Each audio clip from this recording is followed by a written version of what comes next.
Hi, welcome to the show. So glad that you're here. I'm Suzanne Lynn.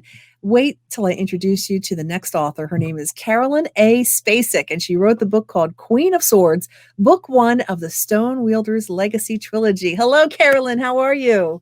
Oh, doing pretty well, Suzanne. How are you? I'm good. So I know that that's your pen name. Let's just kind of start out with how did you create it? Let's get behind the scenes of what an author experiences when trying to create a pen name. Well, I kind of wanted to do something that represented myself and some of my family who also is into writing. So the first part of it's my part of my first name, actual first name. Then the Lynn is my mom's middle name, and then the Spacek is my grandmother's maiden name. You're honoring everybody in your family, all the generations. They're all part of this book, aren't they? I guess you can say that. Yeah. So the book is called again Queen of Swords, book one of the Stone Wielder's Legacy trilogy. And Karelynn, what is the book generally about? Well, let's see here. We have a young woman. It's kind of hard sometimes to sum it up into a couple sentences. It is. Well, take No, your you time. We want wrote to know it. more. Well, it's kind of a journey that follows a young woman from being novice archer to the new queen of a nation. And, well, let's say she gets into some trouble along the way, catching the attention of someone who's not too happy with some of the choices she made. And they make it their goal to try to stop her from Hmm. continuing to rule. And then from there, we got a catastrophic event that unfortunately has some devastating effects on all of that nation, and it's up to a future generation to try to go back and restore and undo the evil that was done. Is there a bigger theme to this? Is there something that's happening in the world today that has to do with consequences and our behaviors and how they affect us down the road? Is there something larger that made you think about this plot? I guess you could say seeing the consequences of someone who gets dead set on getting revenge on someone and without realizing that they could hurt innocents along the way. Wow. That's pretty profound. You see that in news almost every day, right? Yeah. This is gonna be timeless in that way. Um, you also talk in your book, the theme is having inner strength. Can you share about that?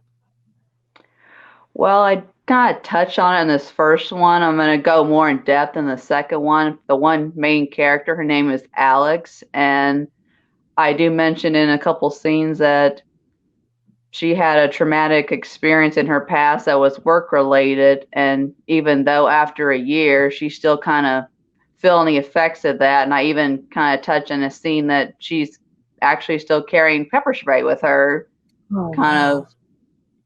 Yeah, and self-protection, like I said, after a year, it still kind of gets to her and affects her. Hmm. Is this personal? Did this come from Um, something that you or a close friend experienced, or is it just maybe a fear that you have? well, no, don't, nothing really personal. If it is, it's something that myself, from my subconscious that I don't realize, I guess. Mm. Well, it sounds like a really profound book with twists and turns that make you think about actions and behaviors, actions and consequences. So, what made you become a writer in the first place? That would be my mom. She also was a writer before she passed away, unfortunately, and Mm. she actually almost had a book published, and then the company went bankrupt, so that kind of was a setback for her. And I'm like, I really want to try and do that myself because up until now it was kind of a part-time hobby. I'm like, why not go for it? Life is short. Mhm, mhm. So she was really your inspiration. You saw that she was a strong woman that wrote a book. Was she did she write fiction also? Yeah, she liked to do crime and murder Okay. mysteries. Hmm. How do you feel like she encouraged you to be a writer besides seeing her be a writer? What kind of things did she how did she live her life in the way that you go, "Yeah, I got some of my mom in me." Well, kind of like my main character, I guess you could say. There's some traumatic things that she told me about that she had to go through as a child that I think helped her just be strong and independent and try to do things on her own, that kind of attitude. Mm-hmm. Do you consider her a strong, independent woman and you a strong, independent woman? Well, most of the time I like to think I Yeah. am. Yeah. Well, you've got to be very brave to write a book because you're really putting yourself out there. So, how long did it take you to write this? Oh, let's see. It felt like longer, but when I actually look at a calendar, it's only like maybe 5, 6 months. The That's first draft got written. incredible. Absolutely incredible. I imagine there are times that it's just not always flowing as a writer. How do you overcome those difficult times? Well, that comes into my other hobbies I like to do. I like to paint, illustrate, things like that. So I'll kind of like set that aside and Mm. focus on something else. Or if the weather's nice, I like to go outside as well. I usually kind of just being in nature for me kind of helps get the creative juices Mm. flowing again. Mm. The colors are the characters I was going to say are very colorful and very vibrant. They've got such deep personality. How do you come up with these rich personalities for each character? Mm. I hmm. Is there anybody that you model them after or any specific characteristics that you go, that's a really noble characteristic. I want this person to be about this. I don't know. I guess I kind of look at people in my lives and see if there's anything like an interest or like a quirky phrase that they like to use and maybe try to change it up so that way it's not like modeled directly after So they're them. like, But hey, is that me? Did you write about me? Is that my character? Right. no, I was threatened about like turning people I don't like into villains, but Uh, I don't know. I could be too nice sometimes, so I've never done it. so how far in advance do you know what's going to happen when you sit down to write, when you sat down to write Queen of Swords, book one of the Stonewielder's Legacy Trilogy? How much did you know you were going to write? How much was happening at the moment you were writing, and how much did you know was ahead? Well, let's see. I usually like to try to plan out like 3 or 4 chapters at a time. I'll just like Mm, be like chapter whatever and try to make a list of bullet points of what I would like to happen sure. based on what I've already written and kind of go from there. Mm.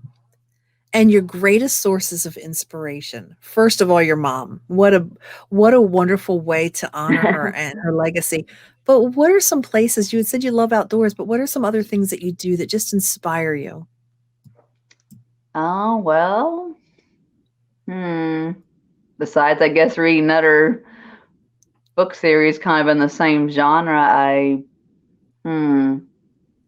I'm really big into like going around antique shopping, and Mhm. sometimes just a random object will give me inspiration, or I'll look at some topics that I've always found interesting over the years, like mythology, looking at different world cultures, and then again Mm. back to nature, just kind of doing research in maybe some cultures and topics that are not really as familiar to people, and Hmm. put a twist on I love that. it. So as we wrap up, what is it that you want someone to feel after they read your book or think about? Well, back to the a character going through traumatic experiences, that if you put your mind to it, you could overcome anything. Mm. Hope, Yeah, endurance. I love that. definitely. Okay, and tell us where your book's available. Right now, it's just on Amazon.com and either ebook or paperback. I'm glad that you joined us. Have a great day, and we'll revisit on your next maybe series. Thanks so much, All Carolyn. right. Thank you.